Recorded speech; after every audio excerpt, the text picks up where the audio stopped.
May iba't ibang uri o anyo ang pananakit ng dibdib na posibleng maramdaman ng isang tao. Maraming dahilan kung bakit nakakaranas nito at maaaring indikasyon nito ay may malalang sakit ang isang tao tulad ng sakit sa puso o sakit sa baga.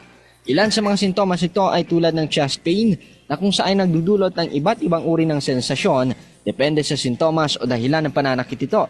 Kadalasan, wala itong kinalaman sa puso, subalit hindi ito kayang ipaliwanag ng ganon kasimple. Iba pang sanhi nito tulad ng panic attack o sobrang takot, mabilis na tibok ng puso, mabilis na paghinga, sobrang pagpapawis, hirap sa paghinga, nahihilo, naduduwal at natatakot at takot sa kamatayan. Ang chest pain o pananakit ng dibdib ay hindi dapat ipagwalang bahala sapagkat ito ay maaaring mauwi sa mas malalang karamdaman o komplikasyon.